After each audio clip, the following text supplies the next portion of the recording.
Imagine sacrificing your life to save your family, only to come back as the very thing they fear most. That's the tragic fate of Gambit. When X-Men 97 ended its first season, fans were devastated after Gambit's heroic sacrifice during the Genosha massacre. But longtime comic readers immediately noticed something. Marvel may have already set up one of the darkest storylines in X-Men history. A storyline where Gambit returns, not as a hero, but as Apocalypse's Horseman of Death. Today, we're breaking down the complete comic story, how it happened, what powers Gambit gained, and why this could be the future of X-Men 97. Before we talk about his return, we have to remember how he died. Genosha was supposed to be a paradise, a nation where mutants could finally live in peace. Instead, it became a graveyard. Without warning, giant sentinel robots attacked. Entire cities were destroyed. Thousands of mutants were killed within minutes. The X-Men fought desperately, but nothing seemed strong enough to stop the destruction. That's when Gambit made the hardest decision of his life. Knowing there was no other choice, he charged the massive sentinel with so much kinetic energy that the machine literally exploded from the inside out. The blast saved countless lives. But Gambit didn't survive. His final moments became one of the most emotional scenes Marvel has ever animated. Fans believed that was the end of Remy LeBeau.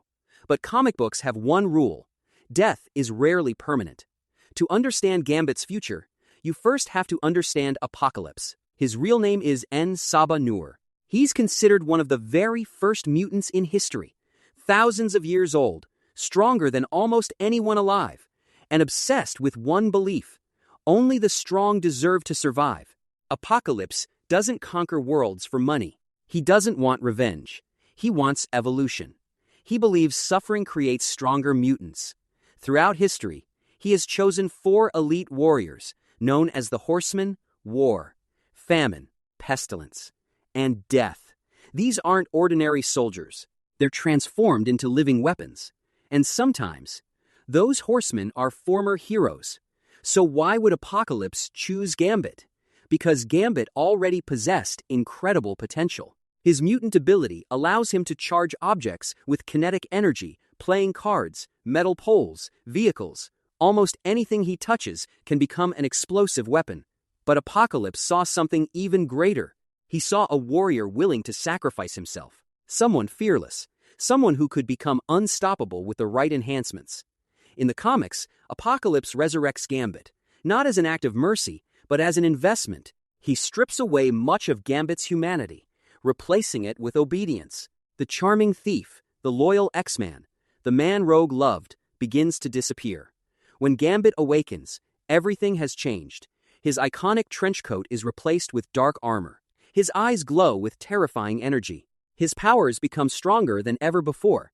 Every charged object creates even more destruction. His speed increases. His durability increases.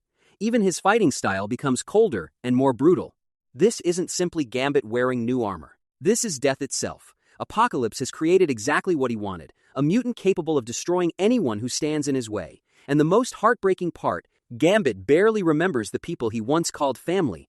While the X-Men prepare to fight, Rogue refuses to believe Gambit is gone. She knows the real Remy is still inside somewhere. Every battle becomes more painful than the last. Each time Gambit attacks, she hesitates. Because she's not fighting a monster, she's fighting the man she loves. This emotional conflict becomes one of the greatest parts of the storyline.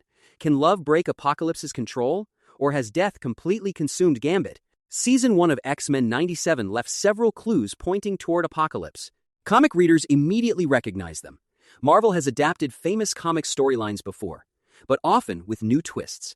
That means Gambit's return may not happen exactly as it did in the comics. Still, the possibility is incredibly exciting. Imagine Rogue finally seeing Gambit alive again, only to realize he no longer recognizes her. Imagine Wolverine forced to fight one of his closest teammates. Imagine Cyclops ordering the X-Men to stop Gambit, even if it means hurting him. Those emotional stakes could make Season 2 one of Marvel Animation's strongest stories. Gambit's sacrifice made him a hero, but his possible resurrection could make him something far more dangerous. The Horseman of Death isn't just stronger, he's tragic. Because beneath the armor, beneath Apocalypse's control, there's still a chance that Remy LeBeau is fighting to come back. Whether Marvel follows the comics exactly or creates its own version, One thing is certain, if Gambit returns as the Horseman of Death, it will change the X-Men forever. So, what do you think? Should X-Men 97 adapt Gambit's Horseman of Death storyline? Or should Marvel take his story in a completely different direction? Let me know in the comments. And if you love Marvel Comics, X-Men lore, character breakdowns, and deep dives into the biggest comic stories ever told, subscribe to Comic Bro. Until next time, stay legendary.